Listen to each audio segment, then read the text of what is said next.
Hi, I'm Michael. And I'm Andrea, announcing that we have a whole new series of EcoKids programs for you. Come with us as we explore all types of green energy and discover how we can become eco-friendly in everything we do. Our 5 exciting new programs we explore recycling. We'll follow a piece of paper, some plastic bottles, and an aluminum soda can to see what it takes to recycle them. We'll also learn all about producing pollution-free hydroelectric power. And discover how nasty sewer water can be made drinkable again, and how seawater is desalinated. In another program, we'll visit the National Renewable Energy Laboratories in Colorado to explore fuels that will power cars in the future. Your students will get up close and personal with the scientists and engineers who are helping shape our future. And they'll see firsthand the processes and machines that make it all happen. Each new program will include an exciting experiment your students can conduct at home or in the classroom to illustrate exactly how things work. Join us to help your students understand the problems facing our Earth today and give them the tools they need to help solve those problems. You know, there's a lot we can learn about the world around us and what makes it go around. It's never too late to start exploring. You might be surprised about all you can learn. So join us and become an eco-explorer. Until then, I'm Michael. And I'm Andrea. See you out there exploring.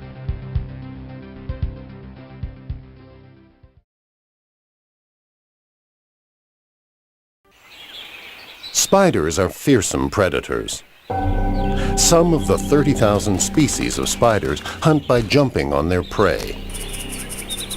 Others chase their prey on the ground.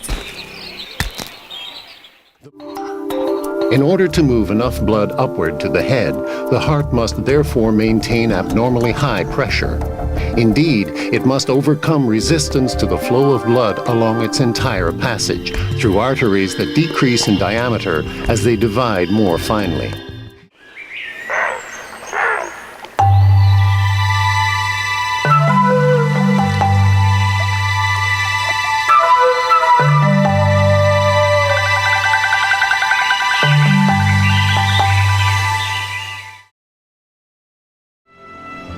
Vespucci, Columbus, Vasco da Gama, Magellan, Bougainville, Cook, and many more besides are the pioneers of a very real story. It is their story that we are about to relive. 400 years of adventure to the limits of the oceans to put a face on the hidden side of the earth.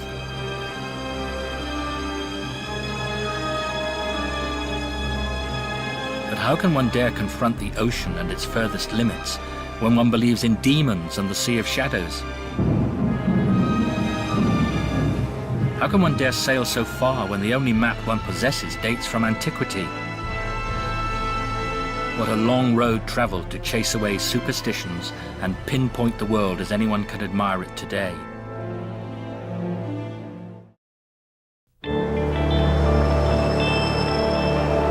The Arctic, mythical world of ice and snow.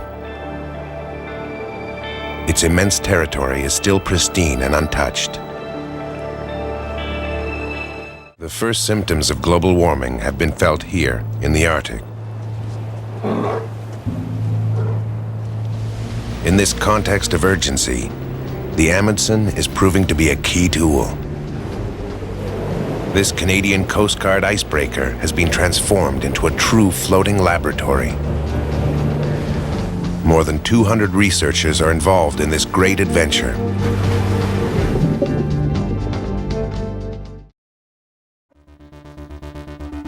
As the main venue of the 2008 Beijing Olympic Games, the National Stadium has been the focus of international attention ever since construction began in 2003, and it took just 3 years to complete. In March 2002, China launched an international tender for designs for its new national stadium. Eventually, a specialist appraisal committee chose the Bird's Nest design, submitted jointly by the architects Herzog and partner, ARUP Engineering Consultants, and the China Architecture Design and Research Group.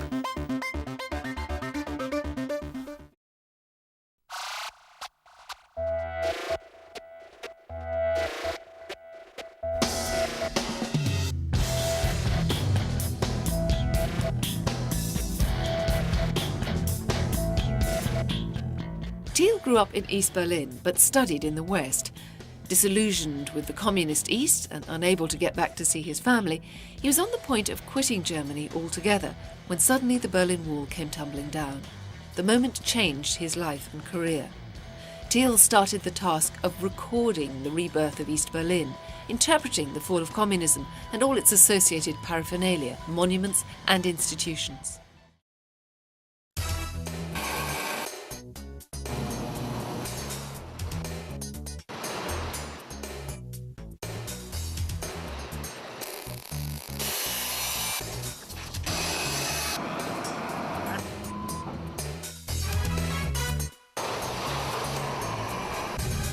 Have you ever wondered what makes the lights turn on when you flip a switch?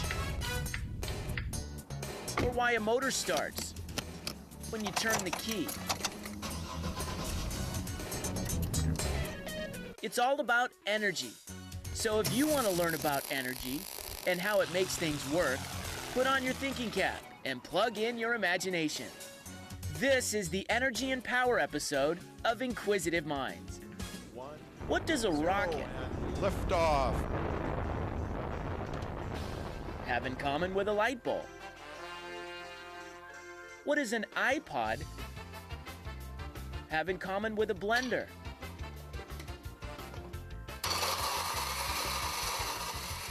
The answer? Every single one of these things needs energy to do its job. Energy? What's that?